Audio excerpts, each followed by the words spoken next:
Recuerde que la palabra de Dios es viva y eficaz y más cortante que espada de doble filo.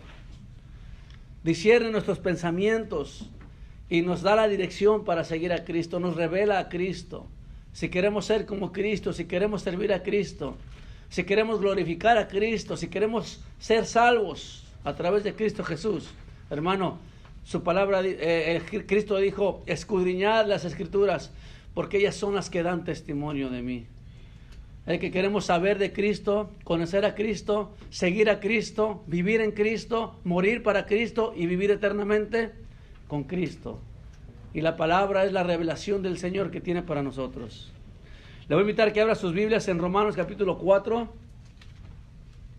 Hoy vamos a comenzar el cuarto capítulo de Romanos. Hemos estado ya estudiando el libro de Romanos prácticamente desde que comenzamos la iglesia. Excepciones. En Navidad predicamos acerca de lo que es la verdadera Navidad. Y un mensaje en el Día de Acción de Gracias acerca de lo que es verdaderamente acción de gracias. Y nos hemos brincado uno que otro domingo para predicar acerca y expositivamente del libro de Romanos. Pero ya tenemos prácticamente meses hablando de Romanos y hemos aprendido bastante. Y es importante que podamos entender qué es el Evangelio y cuál es el Evangelio, porque si nosotros discernimos claramente el Evangelio de Cristo, entonces entendemos cuál fue el sacrificio que Cristo hizo en la cruz del Calvario. ¿Qué significa la muerte de Cristo? ¿Qué significa ser justificados a través de la sangre de Cristo? Hay veces que tenemos años en el Evangelio y si le pregunta ¿por qué tú tienes seguridad de salvación? La gente va a decir, bueno, yo soy seguro que voy a ser salvo porque yo voy a la iglesia, o porque yo nací en un hogar cristiano, porque yo crecí en un hogar cristiano, porque mis padres eran cristianos, o porque doy diezmos, ofrendas, o porque hacen cualquier cosa, pero no le dan una explicación clara de lo que es el Evangelio y de lo que es la justificación. Hermano, nosotros tenemos que estar seguros por qué vamos al cielo y por qué somos salvos.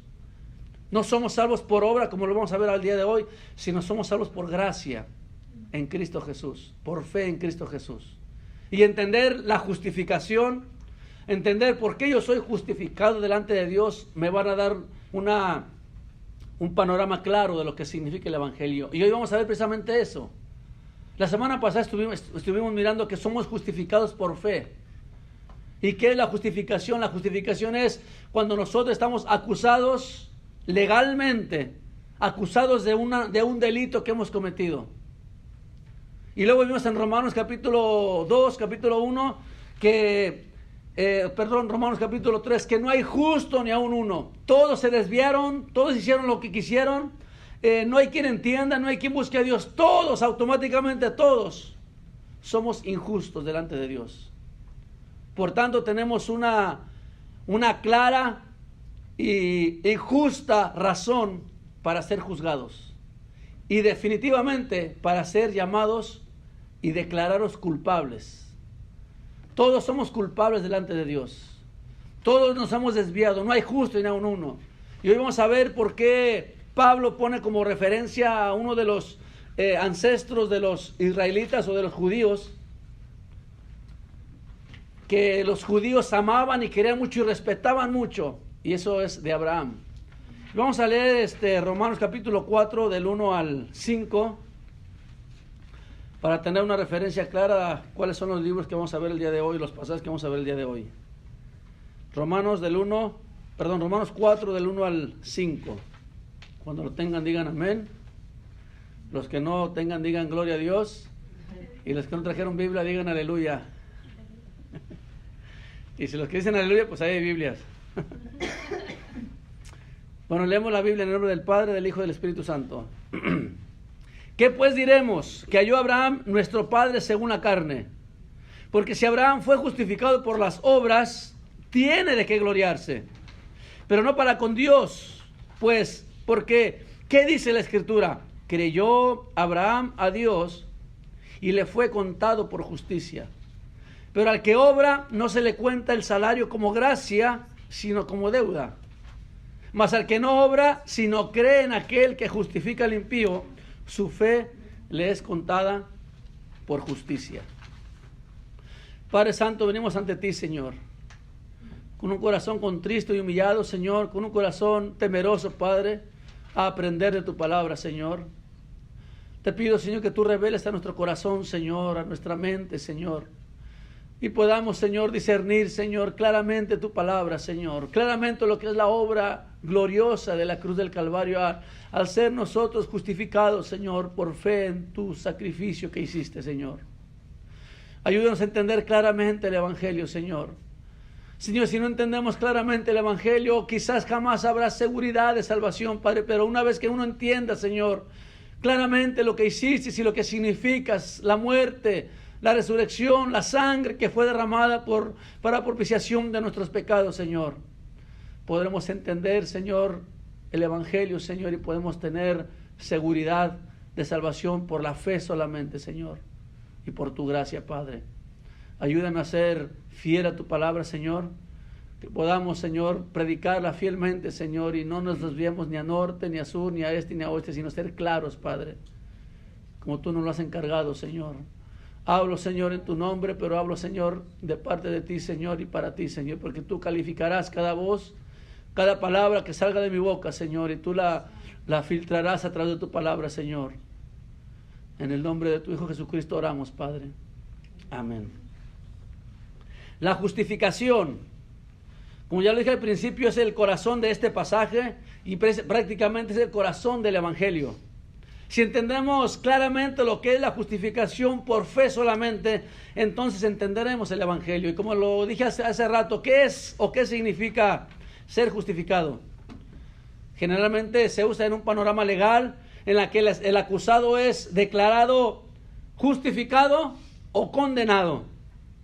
La palabra dice en Proverbios 17:15, el que justifica al impío y el que condena al justo, ambos son igualmente abominación a Jehová. Es una verdad que Dios en ninguna manera y por ninguna razón tomará por inocente al culpable, y jamás tomará al culpable por inocente. Dios es justo y sus justicias son justas. Él nunca va a tomar por inocente al culpable. Por mucho amor que tenga, de hecho su justicia manifiesta el amor. No importa cuán buenas gentes seamos o no importa cuán malas gentes seamos, el Señor jamás tomará al culpable por inocente. Es un acto de Dios en la cual los pecadores, que somos todos nosotros, criminales, culpables, somos perdonados y aceptados y declarados justos delante de Dios, delante de Él. La justificación es el acto de Dios mismo en la que un pecador culpable es declarado justo o es declarado inocente delante de Dios. ¿Y cómo es que Dios logra eso? La justificación de Dios es atribuirle la vida santa, sin mancha, sin pecado de Cristo a un pecador arrepentido. Hay una gran diferencia de dos personas que están siendo crucificadas en la cruz del Calvario con Cristo. Los dos eran ladrones, los dos eran mentirosos, los dos eran pecadores, los dos eran injustos y los dos merecían la muerte y los dos estaban siendo asesinados o condenados prácticamente. Y aunque los dos tuvieron la misma posibilidad de salvación y los dos también tenían la misma condenación, sin embargo uno fue justificado y el otro fue condenado. ¿Cómo que usted me explica que una persona tan solo por el hecho de creer en el sacrificio de Cristo en la cruz del Calvario ha sido justificado? Porque el hombre tuvo la revelación de que ese hombre era el Hijo de Dios. Y al declarar las palabras diciendo, Señor, acuérdate de mí cuando vengas en tu reino, estaba diciendo, Señor, yo sé que tú vas a resucitar, yo sé que tú eres el Dios, tú eres el Hijo de Dios y de alguna forma tú vas a sacar de todo esto a flote, no sé cómo, pero lo vas a hacer. Y creyó ese hombre y fue justificado. Sin embargo, el otro fue condenado. Tenían los dos la misma posibilidad y tenían los dos las mismas condiciones y tenían los dos la misma condenación. Sin embargo, uno fue justificado por el hecho de creer en Cristo Jesús. Entonces la justificación es declarar al culpable, aunque haya sido muerto y haya sido condenado a la muerte, sin embargo, delante de Dios, ese hombre que estaba siendo crucificado, ya estaba siendo justificado. Y aunque ante los ojos de la sociedad ese hombre seguía siendo condenado, ante los ojos de Dios ese hombre ya había sido justificado. Y eso es la justificación, que Dios pone en nosotros la vida santa que el Señor Jesucristo vivió aquí en la tierra y nos ha justificado delante de Dios. La ley terrenal declara a los ex convictos como precisamente eso, como un ex convicto. Pero Dios no es así. Nosotros no somos ex pecadores. Nuestro expediente ha sido completamente borrado y cambiado por el expediente de Cristo. ¿Sabe por qué, hermano? Porque nuestro expediente está gordo y lleno de tanta cosa que hemos hecho en la vida. Y nosotros no tenemos, ni nadie tiene la capacidad, como lo dije la semana pasada, de poder declararse justo delante de Dios por toda la suciedad y por todo el pecado que hemos acumulado a través de los años. Solamente la sangre de Cristo puede limpiarnos y justificarnos y quitar ese expediente viejo y poner un expediente nuevo. Él echa nuestros pecados en el fondo del mar. Él sepulta nuestros pecados.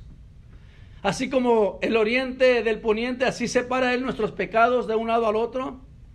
Y esa es la justificación por medio de la fe en Cristo Jesús. Él no solo nos atribuye una vida santa y sin mancha, sino que Él nos perdona. El Señor nos santifica. Él nos purifica. Él nos atribuye una vida justa, sin obras obviamente, y además también nos adopta como hijos suyos. Eso es la obra de la justificación. Porque nosotros no tenemos ninguna forma en lo mínimo, de perdonarnos, de santificarnos y de purificarnos. ¿Quién puede ser tan atrevido de pensar que sus propias obras lo pueden santificar o lo pueden perdonar de sus faltas?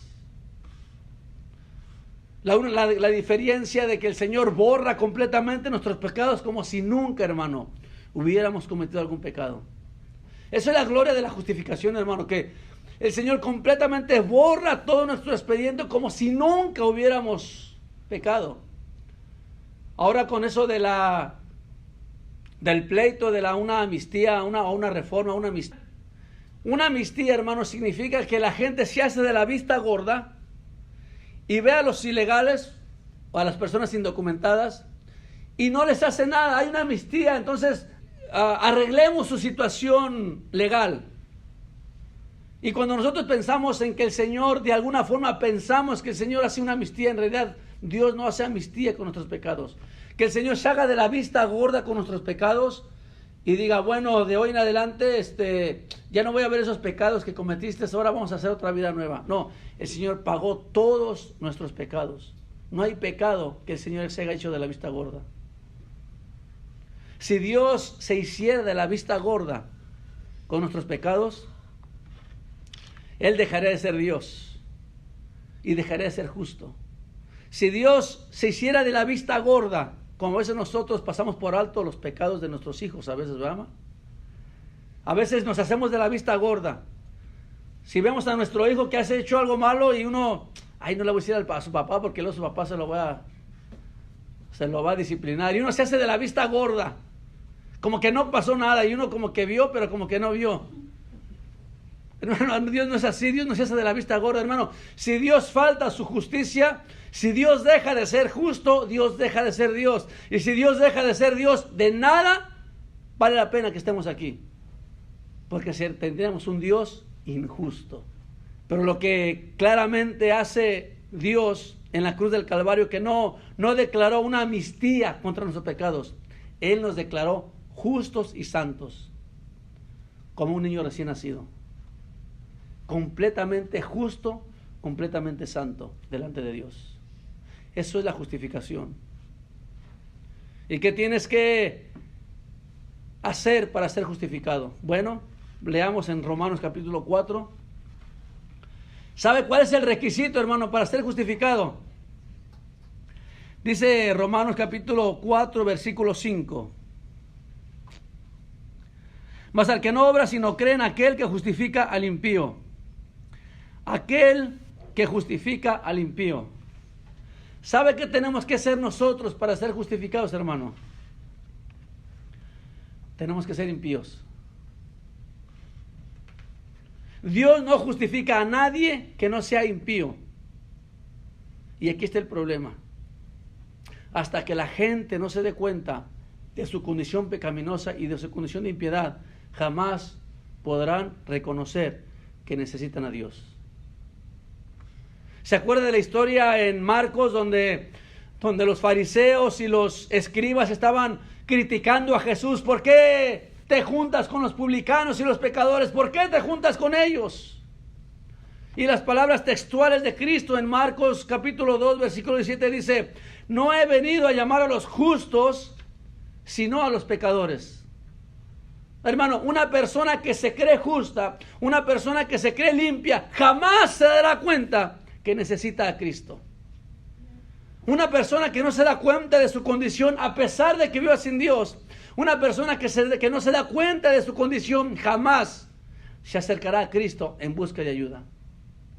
Solamente los enfermos, solamente los necesitados, solamente los pecadores, solamente los impíos, solamente los atribulados, solamente esa gente que está siendo atribulada por el pecado, que está siendo esclavizada por el pecado y que se da cuenta de su condición, se dan cuenta que necesitan a Cristo. El problema y el primer paso para reconocer que necesitamos a Cristo es reconocer que somos pecadores. Dios justifica solamente al impío. Aquel que no es impío no necesita de Dios. Y a última instancia, hermanos, Romanos capítulo 3, no hay justo ni aun uno. Así, aquella persona o aquel fariseo o escriba que se creía justo es mentiroso, porque bíblicamente no hay justo ni aun uno. El problema es que los fariseos y escribas pensaban que eran justos. Sus obras los llenaban de justicia, su conocimiento en la ley los llenaban de justicia. Esa gente no necesitaba a Dios porque somos justos. Cumplimos la ley al pie de la letra, obedecemos la ley, por tanto la justicia florea de nosotros. Es más, tenemos la capacidad de condenar, juzgar y aplicar la ley, porque tanta justicia que tenemos nos justifica. Esa gente pensaba que no necesitaba a Dios. Pero claramente el versículo 5 dice: Dios justifica solamente al impío, porque es el impío el que necesita de Dios. Ahora, ¿qué es un impío?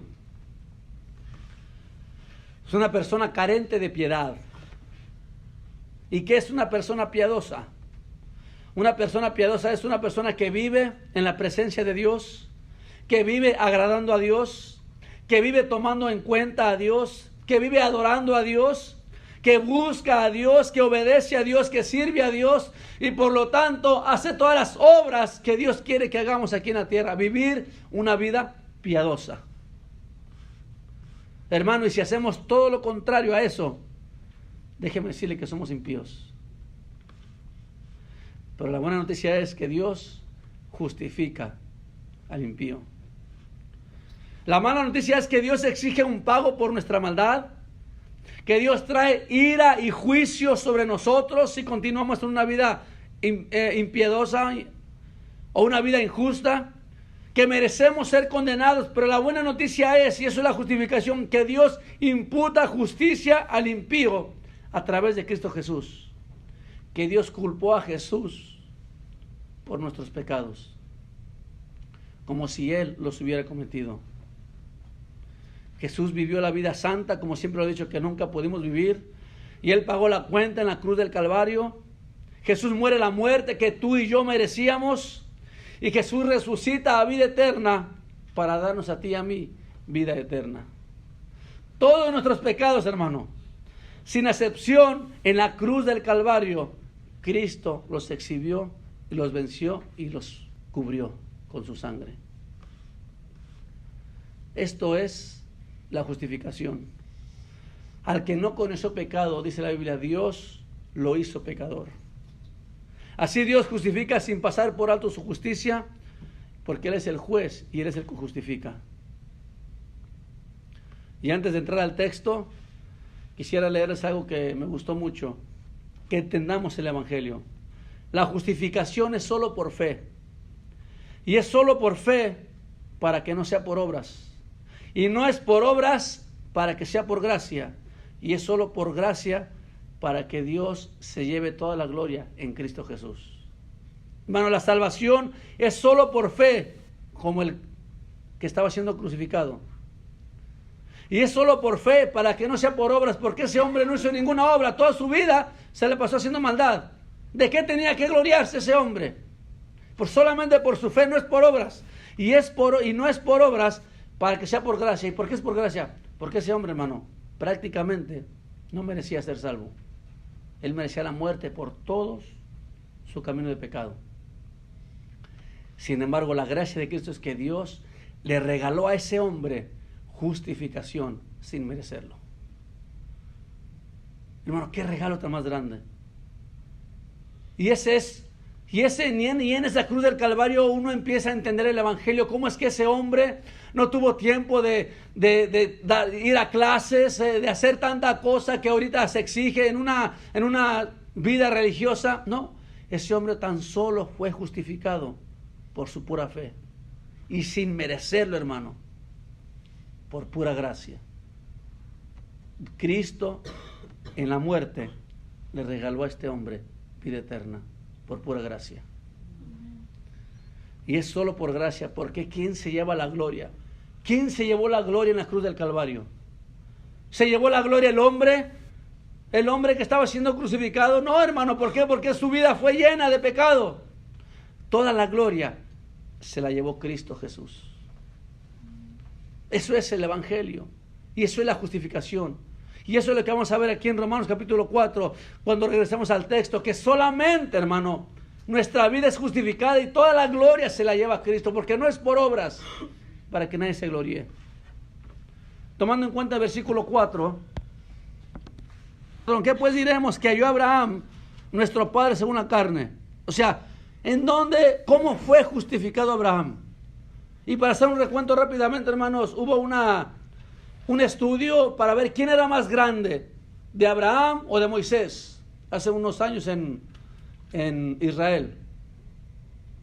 Y llegaron a la conclusión que el padre Abraham, porque así se le nombra, era el más grande de todos, era sus ancestros. De hecho, cuando se habla de Abraham, decía el Dios de Abraham, que fue el que comenzó, o la base donde el Señor plantó la semilla para que el pueblo de Israel naciera.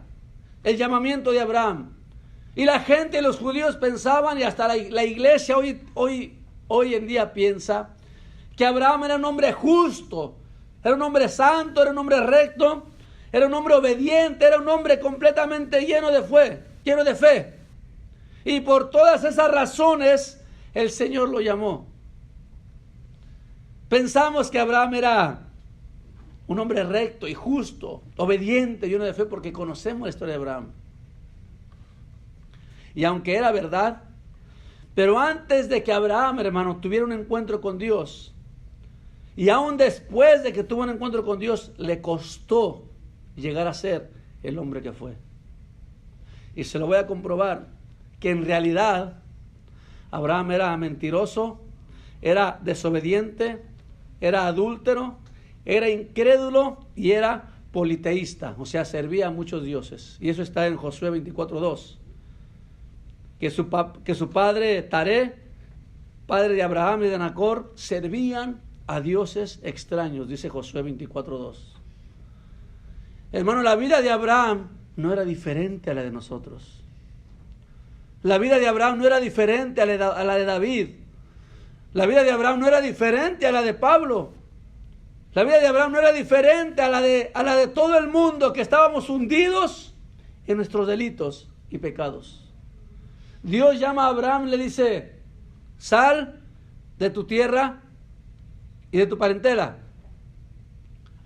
Y no salió ni de su tierra ni de su parentela. Se fue de Ur de los Caldeos y habitó. Y si volteamos la Biblia en Génesis capítulo 12, comprobar rápidamente. Si usted lee Génesis capítulo 11, el último capítulo del capítulo 11, dice: Dice el versículo 32 del capítulo 11, y fueron los días, no, perdón, el versículo 31, y tomó Taré, Abraham su hijo, y a Lot, hijo de Harán, hijo de su hijo, y a Sarai, a su nuera, mujer de Abraham, su hijo, y salió con ellos de Ur de los Caldeos para ir a la tierra, ahí está, iban camino a la tierra de Canaán, como Dios se lo había ordenado, y vinieron hasta Harán, y se quedaron ahí. Ni siquiera salieron de la tierra que el Señor le dijo, sal de tu tierra. Primero sale de Ur, pero se queda a medio camino y habitan en Harán. Versículo del capítulo 12. Pero Jehová había dicho a Abraham, vete de tu tierra y de tu parentela. Una vez Dios le habló a Abraham y le dijo, vete de tu tierra y tu parentela. Sale de Ur y se queda en Harán. Para colmo, se lleva a Lot y iba su padre también. Ni se salió de su tierra, ni se salió de su parentela. Vivió en Harán por ciertos años hasta que murió su padre, cuando se desligó y se quitó la cobertura de su padre y la presión de su padre. Entonces comenzó el camino a la tierra de Canaán. Pero tampoco había dejado a su parentela. ¿A quién se llevó? A Lot. Y en el camino, hermano, tuvo una de problemas con Lot. Primero se estaban peleando sus siervos y se separan. Y luego que se separan se da cuenta que a Lot lo secuestran y ahí va a rescatar a Lot. Y el chiste es que a la última instancia, hermano, Lot se separa y sale corriendo de Sodoma y de Gomorra. Rápidamente le cuento la historia. Se lleva a sus hijas, a su esposa, iba corriendo. La mujer de Lot aprendió la cultura de Sodoma, de Gomorra, y desobedeció a su marido a espaldas de él, como dice la Biblia. Volteó y se convirtió en estatua de sal. Ahí va Lot corriendo con sus hijas. Lo embriagan, se acuestan con él y le nacen 2 naciones que son malditas delante de Dios. Esa fue la cultura y eso fue lo que aprendieron las hijas de Lot en Sodoma y Gomorra. Y eso fueron los problemas que se metió Abraham por no obedecer a Dios claramente. Y luego después Abraham empieza a desconfiar de Dios, y el Señor me dijo que tiene una promesa para mí. Como que pasan los años y como que no pasa nada. Se mete con la esclava egipcia. Entonces Abraham, hermano, estaba siendo tratado y siendo regenerado poco a poco, hasta que aprendió, a puesta de problemas y de circunstancias, a ser el hombre que fue. Y ahí podemos, y hermano, entonces Pablo cuando habla con los judíos y les dice, ¿cómo fue justificado Abraham? ¿Cómo fue justificado? ¿Por sus obras? Hermano, ya miramos que Abraham no fue justificado por sus obras, porque sus obras eran completamente iguales a las de nosotros. Sus obras eran obras, obediencia a medias. Le faltaba fe porque dudó de Dios. Incrédulo, mentiroso, cuando va con su esposa a Egipto, dice, no digas que eres mi esposa, di que eres mi hermana, porque me metes en problemas y me matan porque estás muy chula. Así le dijo. Y efectivamente fue y se metió en problemas, hermano, también por mentiroso. Hermano, Abraham no fue justificado por sus obras, porque estamos dándonos cuenta que sus obras no eran buenas. ¿Por qué fue justificado Abraham entonces? Porque si Abraham, versículo 2 de Romanos, volvemos a Romanos. Porque si Abraham fue justificado por las obras, tendrá de qué gloriarse. Y aquí está el primer punto, hermano. ¿Sabe por qué no podemos ser justificados por obras? Porque tendremos de qué gloriarnos. Hoy yo me levanté temprano y oré. Yo leí mi Biblia. Yo hoy fui al culto y estuve en el culto sin salirme al baño. Yo hice tanta cosa hoy. Dios tiene que bendecirme esta semana. Hoy yo hice mucho. Dios tiene que bendecirme. Obras. En aquel día vendrán muchos en mi nombre. En aquel día vendrán muchos en mi nombre, dice la Biblia. ¿Yo qué? Yo hice esto, yo hice lo otro, yo hice obras. Hermano, el problema que el cristiano tiene hoy en día, que automáticamente estamos en el modo de la gracia y queremos pasarnos al modo de las obras, pensando que las obras de alguna forma nos van a justificar. El problema, hermano, de Abraham era que sus obras jamás podrían justificarlo. Y nuestras obras jamás podrán justificarnos. Si Abraham se hubiese justificado por sus obras, tendría de qué gloriarse. Yo soy Abraham, siervo del Dios Altísimo, y mis obras han hecho que yo llegue hasta aquí. Padre de naciones, padre de la fe, un hombre justo, un hombre santo, y toda la gloria sería para Abraham, como los judíos lo pensaban, y como muchas veces y muchos cristianos lo pensamos. Hermano, siempre ha sido por fe, porque Abraham fue justificado por fe antes de la ley. Y también menciona, igual lo vamos a ver la próxima semana, en el versículo 6, como también David habla de la bienaventuranza, porque David, aun siendo partícipe de la ley, no fue justificado por la ley, sino también por fe en Cristo Jesús. Abraham fue justificado, como dice el versículo 3, porque ¿qué dice la Escritura? Creyó Abraham a Dios y le fue contado por justicia. Siempre ha sido por fe, nunca ha sido por ley. Aunque los dispensacionalistas dicen que el Señor en un principio obró a través de la ley y la gente tenía que cumplir la ley. No, hermano, nos dimos cuenta que nadie, absolutamente nadie, puede cumplir la ley. El estándar de la ley que exige la ley exige santidad, la ley exige justicia. La ley exige que tengo yo que ser recto y tengo que ser una persona perfecta. Hermano, la ley exige santidad. Porque Dios es santo, porque tu Dios, mi Dios es perfecto, exige perfección y exige santidad. ¿Y sabe qué? Ni somos santos, ni somos perfectos, ni somos limpios. Entonces no podemos cumplir la ley porque ni tenemos la capacidad mínima de cumplir la ley. En lo mínimo. No tenemos y no podemos cumplir la ley. Cristo la cumplió por nosotros. Por eso que venimos apelando a la gracia y a la misericordia de Cristo para que nos haga justos delante de Dios. Abraham no era justo antes de que Dios lo llamara. Fue porque Dios lo llamó que fue justo. Nosotros no éramos justos, por eso Dios nos llamó. No, hermano. Nosotros somos justos porque Dios nos llamó. Fue después de que el encuentro con Dios en nuestro corazón y que hemos creído en Él que empezamos a ser justos. No fue por las obras que hicimos. Dios no lo llamó porque era justo. Él era justo porque Dios lo llamó. Dios no vino a nosotros porque somos justos. Todo lo contrario, Dios vino a nosotros porque somos injustos y pecadores. Pero hemos sido justificados porque Dios nos llamó.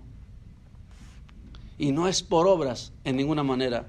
Y quiero rápidamente dar 5 razones por las cuales definitivamente no podemos ser justificados por las obras.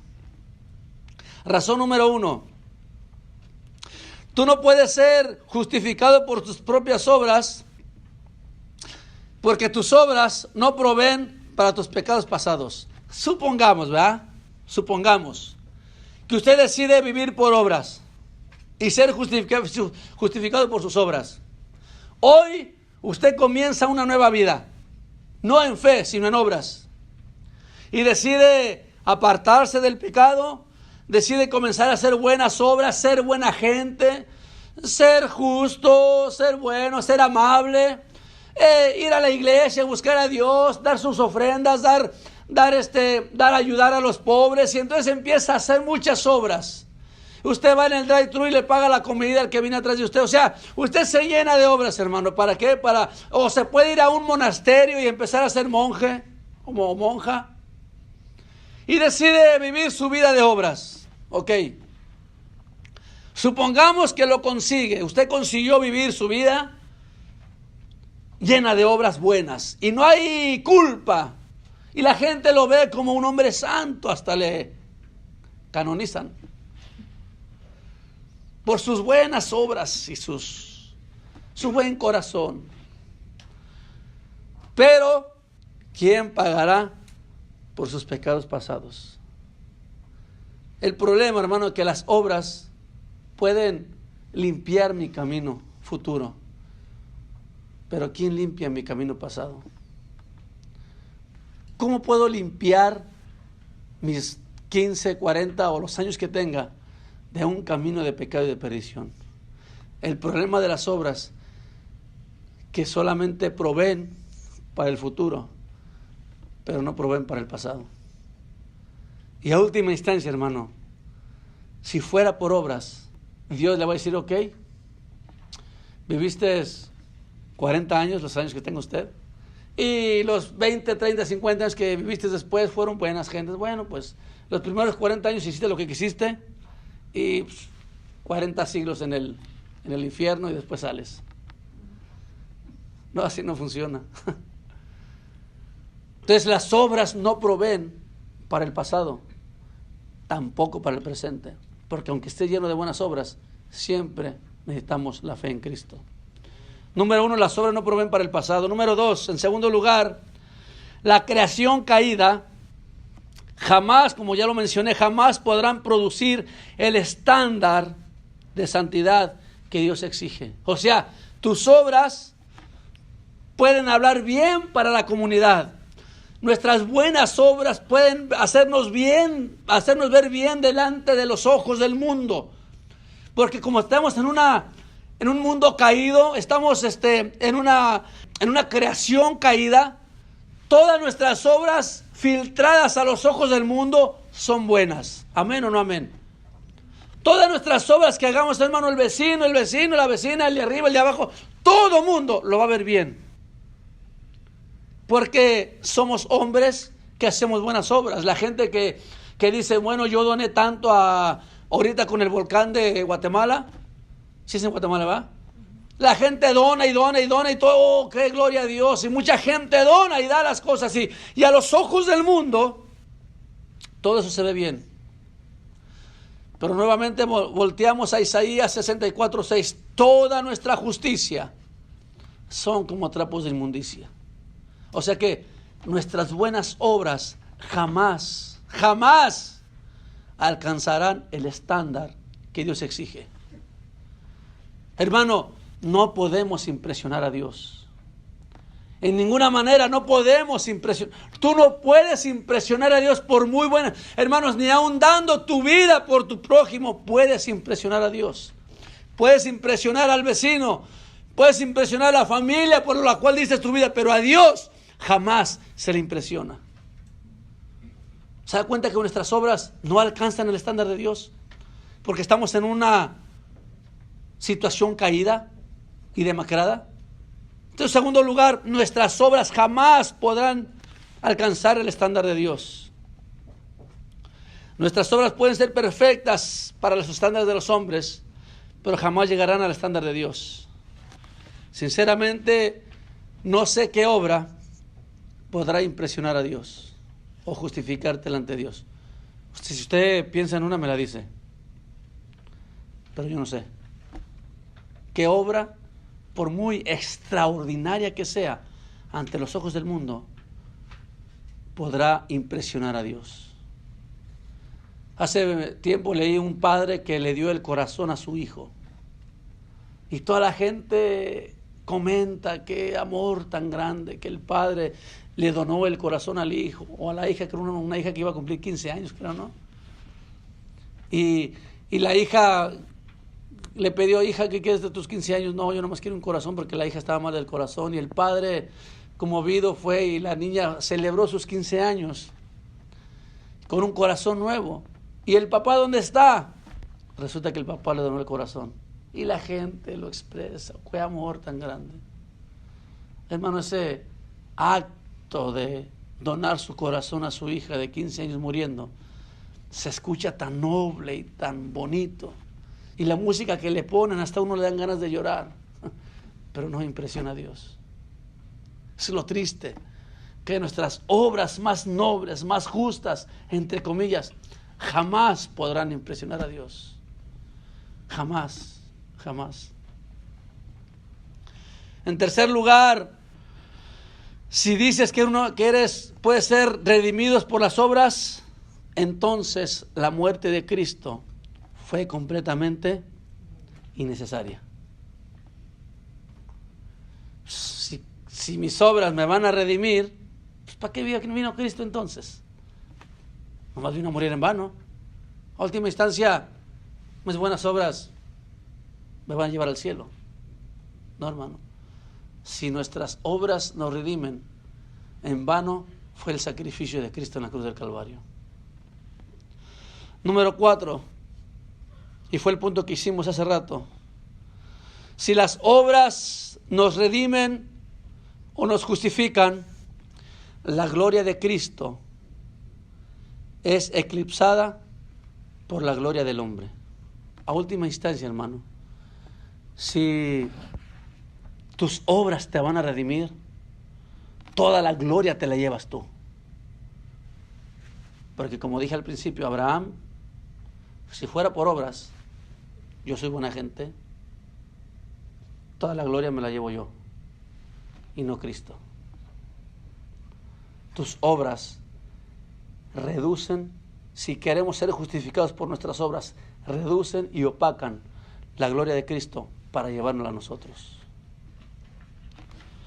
Número 5, si fuera por obras, implicaría recompensas mayores a obras mayores o recompensas menores a obras menores.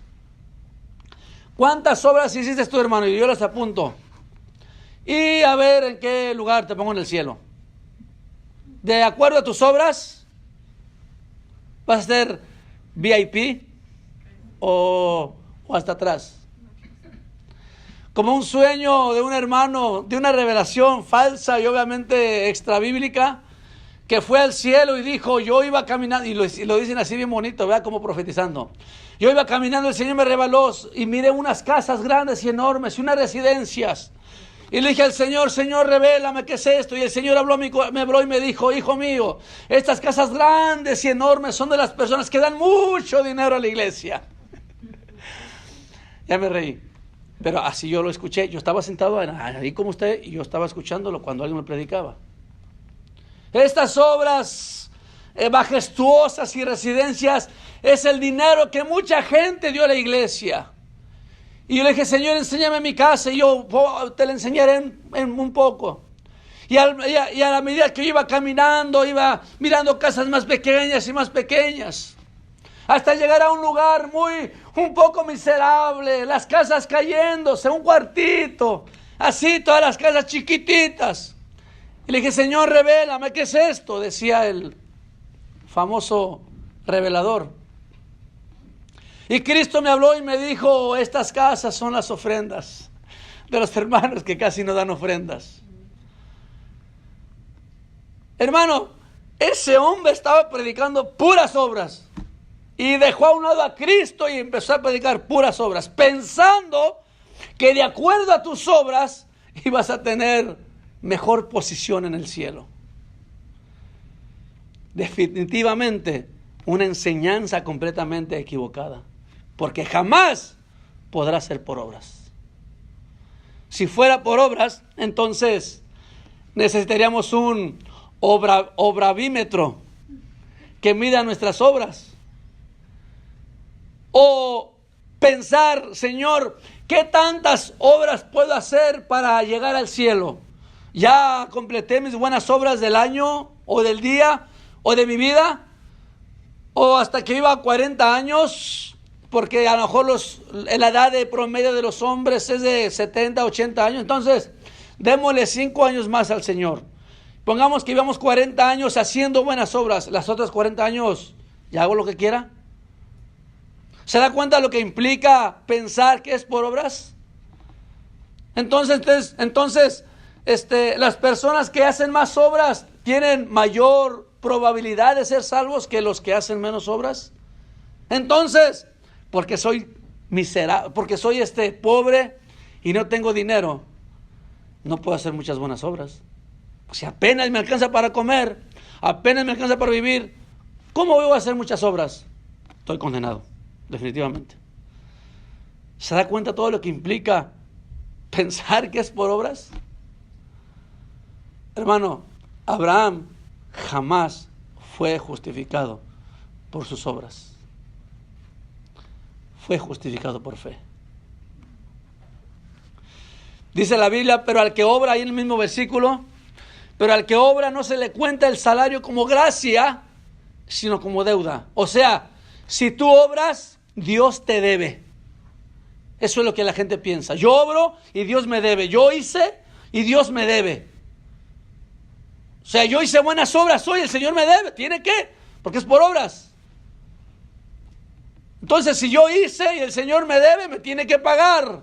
Y que me pague bien aquí en la tierra, porque pues en el cielo, pues oros y calles de oro y mar de cristal, pues no vale mucho allá. Aquí es donde vale, aquí es donde lo quiero. Y la gente exige a Dios bienestar, prosperidad, por sus buenas obras. Pero una vez más, no es por obras, para que nadie se gloríe. Entonces, como no es por obras, y como nuestras obras son como trapos de inmundicia, solamente, hermano, nos queda apelar a su misericordia y a su gracia. El problema de las obras es que a veces se nos olvida que no es por obras. Y como yo le dije, queremos cambiar el modo de gracia, el modo de fe, al modo de obras. Se nos cambia el sistema operativo de la gracia y se nos pone el sistema operativo de las obras. Como yo le dije, hoy oré, hoy leí la Biblia, hoy hice buenas obras, hoy ayuné. Dios tiene y está obligado a bendecirme porque hice un salario. Cuando usted trabaja, hermano, usted no va con el patrón y le dice, ten gracia de este pobre siervo y dame mi salario, mi cheque. No, hermano, usted va y lo exige porque trabajé. Sudar me costó. Si uno piensa que es por obras, uno va al Señor y Señor, me costó. No es por obras. Cuando tú haces eso, te estás llevando toda la gloria. Y Dios jamás comparte su gloria con nadie. Dios no comparte su gloria. Tus obras, si confías en tus obras, lo único que van a hacer es reducir la gloria de Dios y llevártela tú. Y sabe que Dios es un Dios fuerte y celoso, que jamás comparte su gloria con nadie. Jamás la comparte. Hermanos, ni siquiera la fe es de nosotros. Porque Dios pone en nosotros el querer como el hacer. Dice la fe en Isaías, se me fue el nombre, Efesios, que somos salvos por fe, y esto no es de nosotros, sino es un don de Dios. Hermano, Abraham no estaba buscando a Dios. Dios fue y lo buscó y lo sacó. David no estaba buscando a Dios. Él estaba allá con sus ovejitas, allá peleándose con los osos y con los leones. Dios fue y lo llamó y lo buscó. Pablo no estaba buscando a Dios. Él estaba persiguiendo a la iglesia y matándola. Dios fue quien lo llamó. Los discípulos no estaban buscando a Dios. Uno estaba pescando, otros estaban ahí haciendo trampas con los impuestos. Estaban haciendo de lo suyo en la vida. Dios fue quien los trajo y los llamó. Nadie tiene la capacidad de venir a Cristo, sino es que Él lo llama. Se da cuenta que la fe, ni siquiera alguien puede decir, y en su testimonio dicen, yo era un pecador hasta que yo fui y busqué a Dios. No es cierto, nadie busca a Dios, nadie hace lo que el Señor quiere, todos son injustos, dice Romanos 3, Nadie buscó a Dios, no hay quien entienda, no hay quien haga lo bueno, no hay nadie. Todos se volvieron inútiles, dice la Biblia en Romanos 3. Todos. Hasta que Dios tuvo misericordia de nosotros y nos llamó a fe y arrepentimiento.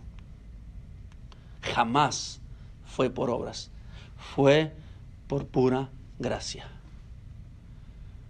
Fuiste llamado, hermano, por pura gracia de Dios, por pura misericordia. Hermano, siéntete contento de que tú fuiste llamado a fe y a salvación. Y tú has sido justificado delante de Dios para que vivas en las obras que Él ya puso de antemano para que viviésemos en ellas. Así es como funciona la justificación y así es como no funcionan las obras. Cristo tuvo la capacidad de ponernos bien delante de Dios. Ha quitado nuestra culpa, ha lavado nuestra conciencia y nos ha limpiado para presentarnos delante de Dios justificados por pura gracia. Imagínense que somos el ladrón que estaba siendo crucificado a un lado de Cristo. No tenía ningún mérito, hermano. No tenía nada de qué gloriarse. Era completamente avergonzado, culpable, condenado. No tenía nada de qué gloriarse, nada de qué justificarse, nada de qué. Era pura vergüenza, puro desprecio, puro odio, puro menosprecio. Él estaba siendo condenado y asesinado brutalmente. No tenía nada en sus manos. No tenía una cuenta de banco que le dijo: Señor, cuando yo me muera, hay una cuenta en Suiza de muchos millones de dólares. Cuando muera, Señor, quédate con ella. Pero no tenía nada de qué justificarse ese hombre. Tenía una cuenta en bancarrota espiritual y moral, física, de todo. Sin embargo, Cristo en su gracia lo llamó a salvación. Y le dijo: hoy estarás conmigo en el paraíso. Es pura gracia, hermano. Pura gracia. Nada de obras. Le voy a invitar que se ponga de pie.